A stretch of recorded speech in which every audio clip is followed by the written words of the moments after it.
स्वागत है आपका भीम न्यूज कोटा में।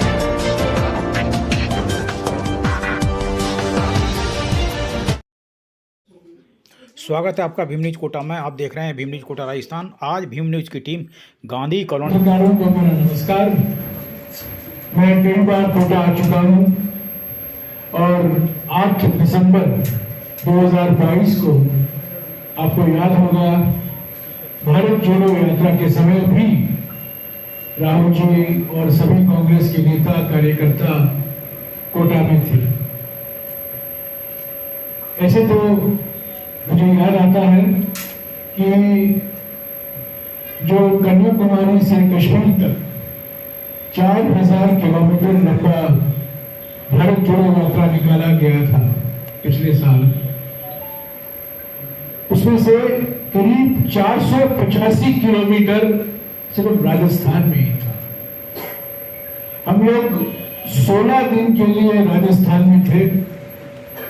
झालावाड़ में आए पहले, उसके बाद सवाई माधोपुर, उसके बाद कोटा, उसके बाद डोंगरी, उसके बाद दौसा और अंत में अलवर। तो वहां से हम हरियाणा में चले गए। 16 दिन हम रहे। सबसे लंबा समय भारत जोड़ो यात्रा के समय राजस्थान में हमने गुजारा और उस भारत जोड़ो यात्रा का ये नतीजा है कि राजस्थान में कांग्रेस की संगठन में एक नई एकजुटता आई, नई उमंग, नई जान आई, नई शक्ति देखने को मिला। संगठन एक होकर चुनाव लड़ने का संकल्प लिया।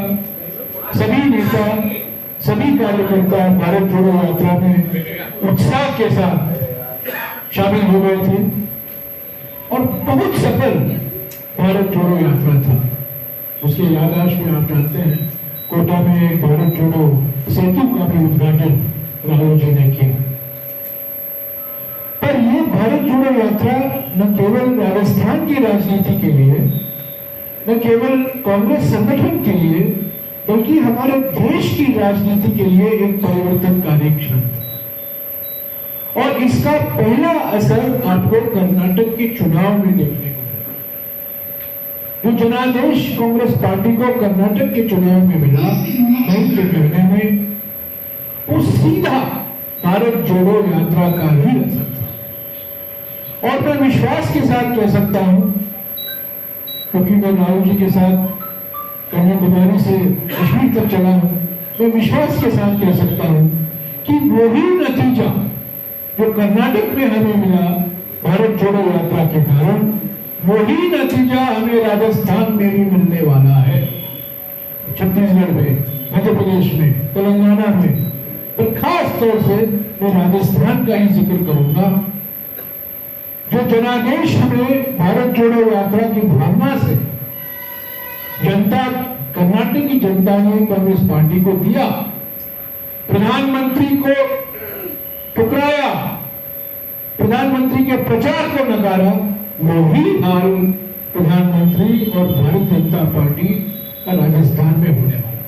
तो पहला मुद्दा तो यह है, भारत जोड़ो यात्रा के बारे में मैं शुरुआत करना चाहता हूं। दूसरी बात यह है कि ये विधानसभा के चुनाव है, लोकसभा के चुनाव में नहीं है। लोकसभा के चुनाव में मैं अलग से आऊंगा, उसके बारे में क्या मुद्दे हैं उस पर हम बात करेंगे। पर आज जो 25 तारीख को चुनाव होने वाले हैं वो विधानसभा के लिए है। किस पार्टी को जनादेश मिलेगा, किस पार्टी की सरकार बनेगी जयपुर में, उसी के बारे में ये चुनाव है। भारतीय जनता पार्टी के हाथ में 3 हथियार हैं। पहले मैं सोचता था 2 ही हथियार हैं, पर आज मुझे उसमें कुछ करेक्शन करना पड़ा है कि मैं अभी 3 हथियार कहूंगा। एक हथियार बीजेपी के पास है, ईडी और सीबीआई। ये केंद्रीय संस्थाओं का जो दुरुपयोग हो रहा है, कांग्रेस के नेता को निशाना बनाया जा रहा है। पहले छत्तीसगढ़ में हुआ, राजस्थान में भी हो रहा है। मुख्यमंत्री, वरिष्ठ मंत्री सभी के खिलाफ ईडी और सीबीआई और इनकम टैक्स के छापे मारे गए। ये बीजेपी का पहला हथियार। दूसरा हथियार बीजेपी के हाथ में है ध्रुवीकरण की राजनीति। ध्रुवीकरण के अलावा बीजेपी के पास और कोई रणनीति नहीं है। दंगे कराते हैं राजस्थान में ताकि उसका असर राजस्थान के चुनाव में हो। जो भाषा का इस्तेमाल करते हैं, जिस तरीके से प्रधानमंत्री, गृह मंत्री और वरिष्ठ नेता चुनाव प्रचार करते हैं एक ही मकसद के साथ कि ध्रुवीकरण को हम कैसे जीवित रखें, ध्रुवीकरण को हम ऑक्सीजन कैसे दें, ध्रुवीकरण को हम कैसे और प्रोत्साहन दें। और तीसरा हथियार राजस्थान के संदर्भ में खास तौर से मैं कहना चाहता हूं, तीसरा हथियार है प्रधानमंत्री की बार बार झूठ बोलना। ऐसे तो प्रधानमंत्री आत्मनिर्भर व्यक्तित्व है और ये झूठ के जगत गुरु है, पर जिस तरीके से अपने प्रचार में अलग अलग जगहों में, उदयपुर में, जोधपुर में और भी बोलते जाएंगे, झूठे इल्जाम लगाएंगे, इसका मैं जिक्र करूंगा, झूठा प्रचार करेंगे, झूठ बोलते जाएंगे। ये भी एक रणनीति है प्रधानमंत्री की, विचित्र रणनीति है। ऐसे तो प्रधानमंत्री से बेरोजगारी और महंगाई के बारे में हम सुनना चाहते हैं, पर जो बात प्रधानमंत्री कहते रहते हैं बार बार, जो गलत इल्जाम लगाते रहते हैं कांग्रेस पर, कांग्रेस के नेताओं पर, राजस्थान की सरकार पर, यह भी उनकी एक रणनीति। तो ये तीन हथियार हैं बीजेपी के पास, ईडी, सीबीआई, ध्रुवीकरण और प्रधानमंत्री का झूठ। कांग्रेस के पास इस प्रचार में हम दो आधार पर जनादेश मांग रहे हैं। पहली बात तो पिछले 5 साल में कांग्रेस की सरकार ने क्या किया, क्या हमारे उपलब्धियां रही, क्या जन कल्याणकारी परियोजनाओं की शुरुआत हमने की, उसे राजस्थान की जनता को क्या फायदा मिला। चिरंजीवी योजना से, कर्जा माफी से, महिला, युवा, किसानों के लिए जो कार्यक्रम और योजनाएं शुरू की गई, उससे क्या फायदा मिला, उसी का हम प्रचार कर रहे हैं। और दूसरी बात, इसके आधार पर हम जनादेश मांग रहे हैं, यह है 7 गारंटी। वो 7 वादे हमने किए। कर्नाटक के चुनाव के प्रचार में पहली बार राहुल जी ने हमारे राजनीतिक शब्दकोश में एक नया शब्द ढूंढ निकाला, गारंटी। हम गारंटी दे रहे हैं। गारंटी का माने न केवल कागजी वाले, परंतु जब सरकार बनती है जल्द से जल्द समय पर उसको लागू करना हमारा कर्तव्य बनता है। 1 महीने के अंदर कर्नाटक की सरकार ने जो 5 गारंटियां दी थी, उसका इंप्लीमेंटेशन, उसको लागू करने के लिए कदम उठाने लगे 1 ही महीने के अंदर। ऐसे ही हम 7 गारंटियां दे रहे हैं। और बस सारे हमारी उपलब्धि और गारंटियों का जिक्र नहीं करूंगा, परंतु यही कहूंगा कि प्रधानमंत्री बार बार गुजरात मॉडल की बात करते हैं, परंतु पिछले 5 साल में हमारे देश में एक नया मॉडल देखने को मिला है, वो राजस्थान मॉडल है। चिरंजीवी स्वास्थ्य योजना, ऐसा कोई भी राज्य नहीं है जहां ऐसा योजना लागू हुआ है, जिसके तहत 25 लाख रुपए तक मरीज को सरकारी या निजी अस्पताल में वो इलाज करा सकते हैं बिना कोई पैसे दिए। सरकार की जिम्मेदारी बनती है, सरकारी बजट की जिम्मेदारी बनती है कि उसका खर्चा बजट से 25 लाख तक। तो मोदी सरकार ने नहीं किया है, किसी भी सरकार ने नहीं किया है, ये एक बड़ी उपलब्धि है। उत्तर प्रदेश और गुजरात और मध्य प्रदेश में गैस सिलेंडर का दाम 1100 या 1200 रुपया है। राजस्थान सरकार ने पहला सरकार था हमारे देश में, जहां गैस सिलेंडर राजस्थान में 500 रुपया बढ़ाया गया 500 रुपये तक, और आज हम गारंटी दे रहे हैं कि 500 रुपया ही रहेगा। कर्जा माफ हमने वादा किया था 2018 में, और जो कर्जा जो वित्तीय संस्थाएं हैं राज्य सरकारों के नियंत्रण में, जो कर्जा उन संस्थाओं में था उसको माफ किया गया है 2 लाख रुपए तक। केंद्र सरकार का सहयोग नहीं मिला, पर उसके बावजूद ये कर्जा माफ हो। ऐसी कई परियोजनाएं हैं, मुफ्त बिजली 100 यूनिट तक, शिक्षा, महात्मा गांधी शिक्षा परियोजना, ऐसे कई योजनाएं हैं जो मैं कह सकता हूं विश्वास के साथ हमारे देश में राजस्थान एकमात्र ऐसी सरकार है।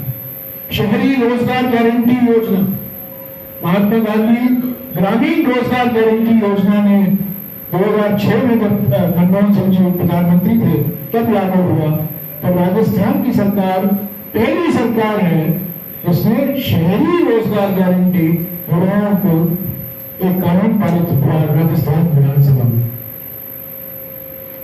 और जो हम गारंटियां अभी दे रहे हैं, गैस सिलेंडर 500 रुपया होगा तो बरकरार रहेगा।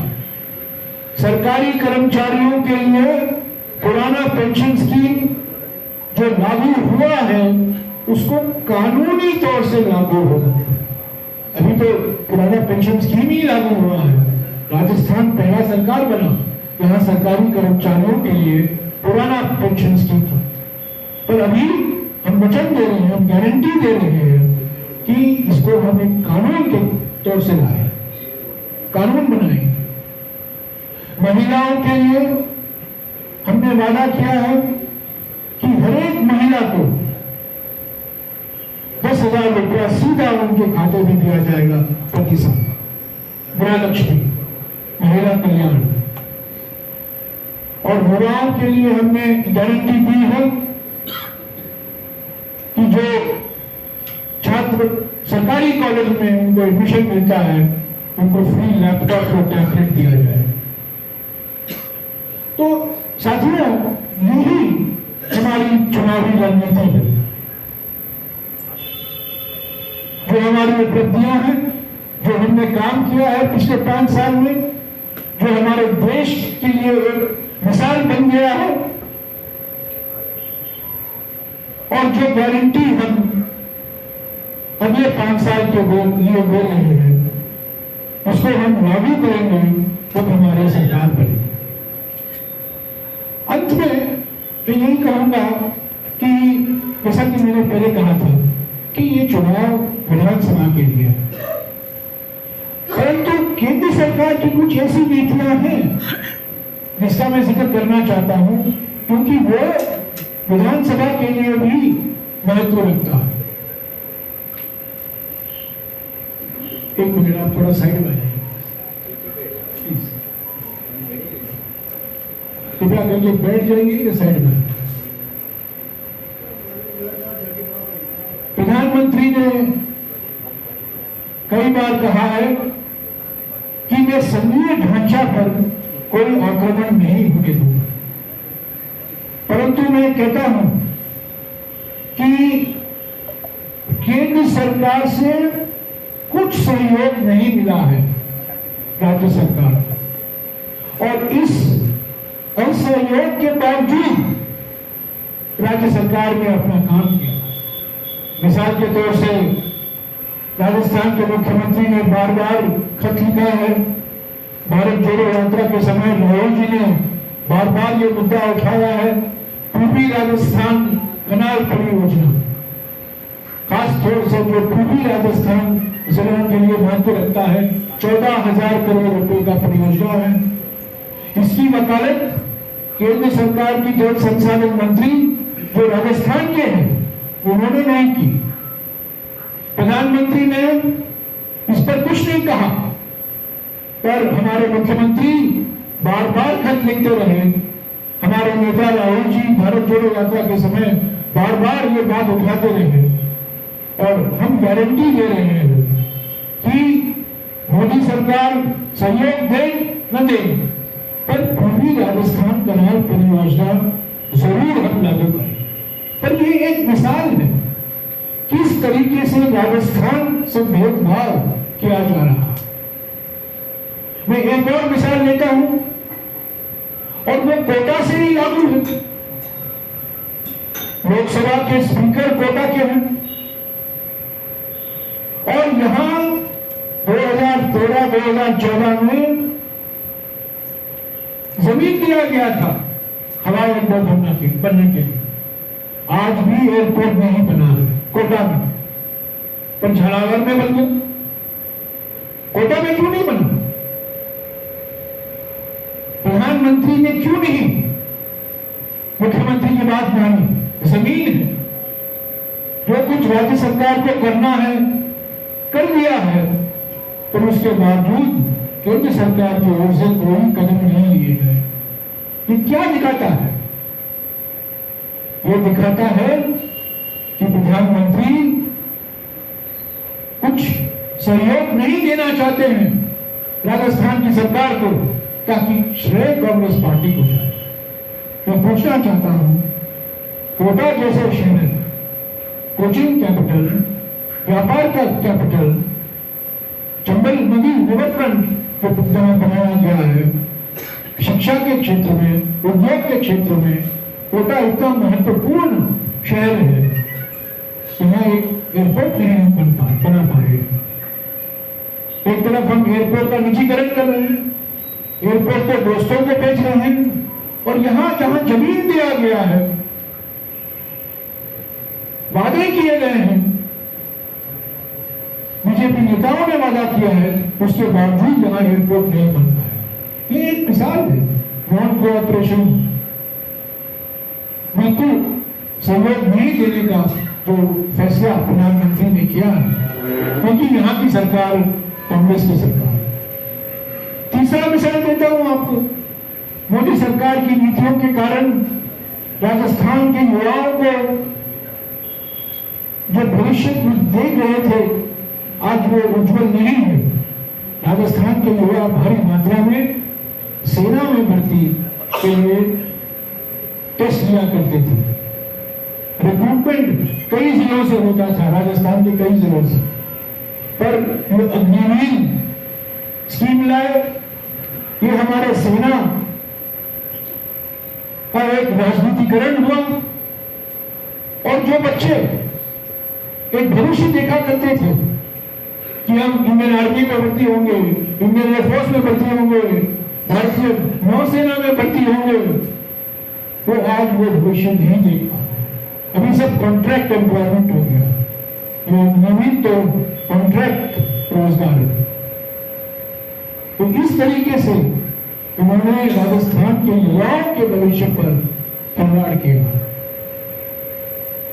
प्रधानमंत्री गरीब कल्याण योजना की बात करते हैं, ये प्रधानमंत्री गरीब कल्याण योजना, प्रधानमंत्री मजबूर हो गए इसको और 5 साल लागू करने के लिए उन्होंने घोषणा की है, क्योंकि आज वो पीड़ित है महंगाई से, बेरोजगारी से, और वो पहचान रहे हैं कि राहत लोगों को मिलनी चाहिए, और ये एक रास्ता है। और प्रधानमंत्री गरीब को, तो मैं फिर से दोहराऊंगा, कांग्रेस पार्टी बार बार पिछले 8 महीने से जेपीसी की मांग करती आ रही है, मोडानी घोटाले के बारे में, और वो मांग हम फिर से इस पार्लियामेंट के सदन में उठाएंगे, और चुनाव के वक्त जब लोकसभा का चुनाव का वक्त आएगा, अभियान का वक्त आएगा, तब भी हम इस मामले में उठाते रहेंगे। सर हमारा एक प्रश्न है, प्रदेश वाला बयान लाल डायरी को लेकर बीजेपी हमला हो रहे, जितना प्रदेश का सवाल है सर, प्रदेश का सवाल है।